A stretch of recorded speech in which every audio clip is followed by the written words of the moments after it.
All right, welcome back to the deep dive. It's Monday, January 26th, 2026. And I've got to say, looking at the stack of stuff on the desk today, this feels heavier than usual. It is heavy. Usually we're looking at things like what's the Fed doing? What are the regulators Yeah. up to? But this week, the call is coming from two places at once, from inside the House and from this really scary theoretical future. It really does. It feels like we're living through the first chapter of some high-stakes sci-fi novel. On one side, you have this intense internal drama, a fight over the soul of Bitcoin's code. hmm And on the other, you have the external threat, quantum computing. And it's moving from maybe one day to, well, to engineering reality. Exactly. And the mission for this deep dive is to figure out which one is the actual killer. Is it the supercomputer from the future that cracks all the encryption? Or is it the people trying to fix Bitcoin today who, might just end up breaking it by accident? That is the question. We have some serious sources to get through.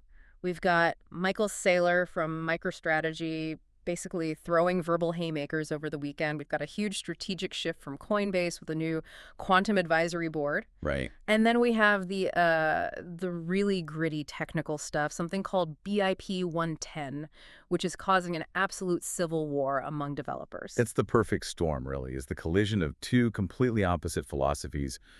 Ossification, freezing the code to protect it, versus preparation, upgrading the code to survive what's coming. Let's start with the human side of it, because Michael Saylor, he never minces words, but he made some comments just a couple days ago that really set the stage for all of this. He did. He's arguing the biggest threat to Bitcoin isn't a government or a quantum computer, it's internal protocol drift. Right. He's just doubling down on stability. I think his specific phrase was that the network is at risk from ambitious opportunists advocating protocol changes. Ambitious opportunists. Wow, that is incredibly loaded language for what's supposed to be open source development. It sounds more like politics. Well, to Saylor, it is political. Yeah. You have to get your head around the ossification thesis. The argument is, look, Bitcoin is trying to be digital gold, right? A global store of value. Okay. For gold to be gold, it can't change. If the chemical properties of gold changed every 6 months because a developer pushed an update, it wouldn't be very reliable, would it? That makes sense, yeah. If I bury a gold bar, I want it to be the exact same gold bar 20 years from now. Exactly. So the logic is every single time you touch the code, you roll the dice. You might introduce a bug, an exploit, or maybe even worse from Saylor's perspective, you introduce bias. Bias? How can code have bias? Think about it. The second the developers start tweaking the base layer to, say, favor one type of transaction over another, Bitcoin loses its neutrality. If you change the code to help a certain business model or block a type of user you don't like, you've broken the whole promise of the protocol. Saylor's point is that its greatest defense is its stubborn refusal to change. I get the digital gold argument. I do. Stability equals trust. But I have to push back a little here. In every other part of the tech world, stagnation is death. If Apple had stopped updating iOS in 2015, the iPhone would be a paperweight today. Sure. If the internet protocols didn't evolve, we wouldn't be doing this. So why is Bitcoin the one technology where doing nothing is a feature? That is the trillion-dollar question. And that's exactly where the other camp lives. The preparation camp says, look, it's software. And software that doesn't patch itself eventually gets hacked. But here's the thing. Saylor isn't just speaking in abstracts. He is reacting to a very specific fight happening right now. You're talking about BIP 110, the second piece in our stack. Yes, BIP 110. If Saylor is giving us the philosophy, BIP 110 is the battlefield. Okay, so for anyone who hasn't been, refreshing the Bitcoin railing list every hour, let's break this down. What is BIP 110 and why is it making everyone so angry? So BIP 110 is a software proposal, a software upgrade. And the technical goal is pretty simple. It wants to put a hard cap on the data you can store in a specific part of a transaction called op return. What's the cap? 83 bytes. 83 bytes. That's nothing. That's less than a tweet. It's tiny, but the number matters less than the intent. This is designed to kill spam. Ah, the spam debate. This goes back to the whole inscriptions and ordnance craze from the last few years. Precisely. For about 3 years now, we've had people using Bitcoin to store, non-money data, JPEGs, text files, whatever. The data we have shows that inscriptions have been eating up about 37% of the block space. Wait, hold on. 37%. That's a staggering number. So over a third of the network's capacity, a network designed for financial sovereignty, is being used for, what, pixelated monkey pictures? Pretty much, yeah. And for the purists, the people who see things Saylor's way, This is an attack. It's bloating the blockchain, making it too expensive for normal people to run a node. Which leads to centralization. Right, so BIP 110 is their fix. It's them saying, enough. No more big data files. Okay, I see their point. They're trying to, like, clean up the network. But going back to what Saylor called them, opportunists, by capping that data, aren't they the ones deciding what is and isn't a valid use for Bitcoin? That is exactly why it's so controversial. One person's spam is another person's valid transaction, right? One person's digital graffiti is another person's censorship-resistant artifact. So by pushing BIP 110, you are coding a preference into the system.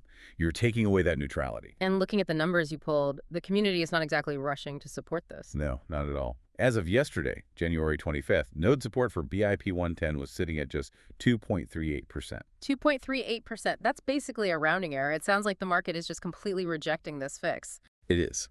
But there's a deadline. The proposal is coded to activate by September 2026. So you have this ticking clock where a small group, the Bitcoin Knots developers, are pushing for it, and the much larger Bitcoin Core user base is just ignoring it. It perfectly validates Saylor's fear, doesn't it? We're fighting over 83 bytes of data. We have factions forming, the purists versus the builders. It just weakens the whole social consensus of the network. It creates a vector for conflict, and conflict is dangerous. But here's the real kicker. While we're all fighting about JPEGs on the blockchain, the rest of the world is moving on. The laws of physics are conspiring to break the whole thing open. Which brings us to the giant external threat. While Bitcoiners are arguing about spam filters, a monster is literally approaching the castle walls. Let's talk about that Coinbase announcement. That's the other bombshell this week, yeah. Coinbase has officially formed an independent quantum advisory board. This feels like a major shift in tone. For years, quantum computing was treated like flying cars. It's always 20 years away. Yeah. But Coinbase, they're the custodian for BlackRock, for the ETFs, for huge corporate treasuries, if they're forming a board. This isn't just PR. No, they're genuinely worried. It signals we've moved from scientific theory to risk management. They have to insure billions of dollars against this threat. Yeah. They literally can't afford to be wrong. Okay, before we get into the Avengers team they've put together, let's just clarify the tech for everyone listening. We hear quantum computer and we think a really, really fast PC, but that's not quite right. Why does it break Bitcoin specifically? It all comes down to the math that secures your wallet. Bitcoin uses something called elliptic curve cryptography. The whole system relies on a very specific problem. It's super easy to multiply two big numbers together, but it's basically impossible to take the result and figure out what the original two numbers were. Right, the trapdoor function. Easy to go one way, impossible to go back. Exactly. With a normal supercomputer, guessing a private key from a public key would take, I don't know, millions of years. The universe would end first. But quantum computers? They don't work like that. They can use an algorithm called Shor's algorithm. Shor's algorithm, the skeleton key. That's it. A powerful enough quantum computer running Shor's algorithm turns that impossible math problem into a trivial one. It can take your public key, which is visible on the blockchain every time you spend money, and just mathematically derive your private key from it. And just to really drive this home, if they have your private key, they don't have to hack the network. They don't need to break into a database. They just sign a transaction. Correct. As far as the network is concerned, it is you sending the money. They can drain wallets. They can forge signatures. It creates a total collapse of trust. If you can't be sure who owns what, the entire ledger is worthless. Okay, so that's the nightmare. Who did Coinbase hire to stop this? Because this list, these are not just corporate consultants. No, this is a serious lineup. They've got Dan Bona from Stanford. He's one of the top 5 cryptographers on the planet. Scott Aronson from UT Austin, a leading quantum theorist. This is interesting. They brought in Justin Drake from the Ethereum Foundation and Sri Ram Kannan from Eigenlayer. That crossover is fascinating. An Ethereum guy on a Bitcoin-related problem. It shows this is bigger than tribalism. It's an industry-wide existential threat. Exactly. They're putting the chain wars aside because if elliptic curve cryptography breaks, everyone breaks. So this board is trying to figure out how real is this threat? And more importantly, how do we transition away from it? And that question, how do we transition? Yeah. That leads us to the scariest part of this whole deep dive, the timeline. The math just does not look good for the defense. No, it really doesn't. We have a quote in here from Jameson Lopp from back in December 2025. And Lopp is a very practical guy. He doesn't do fear-mongering, but his assessment is startling. He laid out the timeline paradox. Break that down for us. Okay, so the estimate is that a quantum computer capable of breaking Bitcoin's encryption might be, let's say, 5 years away. Mm. Maybe more, maybe less. Call it 2031. All right, 5 years until the weapon is ready. But to fix Bitcoin, to migrate the entire protocol to new quantum-resistant code law estimates, that takes 5 to 10 years. Wait, so the shield takes 10 years to build, but the weapon arrives in 5? That's a massive gap. That is the aha moment. Really? We are in a race where the offense is currently faster than the defense.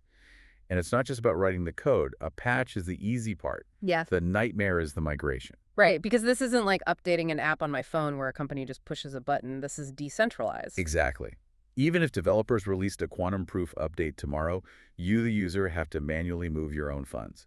You have to generate a new wallet with the new cryptography and send your Bitcoin from your old address to the new one. So every single Satoshi in existence has to move on-chain. Yes. Can you imagine the congestion, the lost keys, the exchanges trying to coordinate all this? And think about it. Millions of Bitcoin haven't moved in a decade. Satoshi's coins haven't moved. If those coins don't get moved, they become vulnerable. The first person with a quantum computer could just take them. That is a logistical nightmare. It's like trying to swap out the engine of a 747 while it's in mid-flight and also asking every single passenger to unbuckle and change seats at the same time. That's a perfect analogy. Mm-hmm. And if you look at the data from Willy Woo, the engineers are finally waking up to this. Mm. In 2025, discussion of quantum threats on the Bitcoin mailing lists went from basically 0 to over 10% of all technical communication. So the denial phase is over. We're now in the panic engineering phase? Panic might be too strong, but urgent realization is pretty accurate. It's moved from abstract theory to a real engineering problem. They're asking, how do we do this? How do we handle lost coins? How do we stop the network from crashing during the move? And this brings us right back to that clash of philosophies, because different blockchains are handling this pressure very differently. You mentioned Justin Drake is on the board. What's Ethereum doing? Ethereum is taking the aggressive path. The Ethereum Foundation has a whole post-quantum team. They're funding research grants. They are running live post-quantum devnets, which are basically test universes where they try to hack themselves with quantum simulations. So they're actively drilling for the fire. They're trying to build a new engine before the old one gives out. Exactly. Their philosophy is that agility is safety. If you can upgrade fast, you can stay ahead of threats. And Bitcoin. Bitcoin is, true to its nature, taking the wait-and-see approach. Wait and see sounds incredibly risky when we just laid out that 5-year gap. It does, but you have to see it from their perspective. The National Institute of Standards and Technology, NIST, is still working on standardizing post-quantum cryptography. The standards aren't finished yet. So the Bitcoin view is, if we rush to upgrade now, we might pick the wrong encryption. We might introduce a new bug that's even worse than the quantum threat. Let's wait until the global standards are rock solid. So don't jump out of the frying pan and into the fire. Precisely. And this circles all the way back to Michael Saylor. The wait-and-see approach is ossification. It's the belief that meddling is dangerous. Saylor would look at Ethereum's active R&D and call it ambitious opportunism. He'd say they're tinkering too much. But the Ethereum camp would look at Bitcoin and say, you're sitting ducks. You're refusing to upgrade while the timeline collapses around you. It's a fascinating dilemma. Is doing nothing the ultimate wisdom? Or is it just negligence? Is active preparation safety? Or is it just introducing new risks? And if you just overlay the BIP 110 mess on top of this, I mean, if the community is this divided over 83 bytes of spam, how on earth are they going to agree on a fundamental rewrite of the entire cryptographic system? That is the worry. BIP 110 is a skirmish. The quantum migration is the war. And it's going to require a level of coordination and consensus that we have, frankly, never seen in this industry. If you're getting 2.38% agreement on the small stuff, getting 95% on the big stuff seems optimistic. It forces you to rethink what decentralization even means when you're facing a centralized threat, like a single supercomputer. Wow. It's a lot to process. We've got Saylor warning about the humans, we've got the math warning about the machines, and a timeline that just doesn't seem to add up in our favor. It's a heavy sack today. So if we have to boil this all down for the listener, for someone who holds Bitcoin or Ethereum or just cares about the future of digital money, what is the takeaway here? The central tension is this. We built a technology that was designed to be immutable. Its greatest strength is that it doesn't change. That's why people trust it more than they trust fiat currency. Right. But it is now facing a world that is changing. and changing rapidly, specifically to break it. So its immutability is its shield, but it might also be its shackle. Exactly. The takeaway isn't about the code. It's about governance. It's about decision-making under extreme pressure. We are about to find out if a decentralized network of humans can move fast enough to outrun a centralized machine intelligence. And that's the thought I want to leave you with today. We started with Michael Saylor saying the biggest risk is changing the protocol, that the ambitious opportunists are the danger. But if the timeline to fix this is 10 years and the machines get here in 5, is the refusal to change actually the biggest risk of all? That's the paradox. In trying to save the system from human error, we might be handing it over to machine superiority. A chilling thought for a Monday in 2026. Keep an eye on those node signals, maybe read up on your quantum physics, and we will be here to track how this all plays out. Thanks for diving in with us. Always a pleasure. We'll see you on the next one.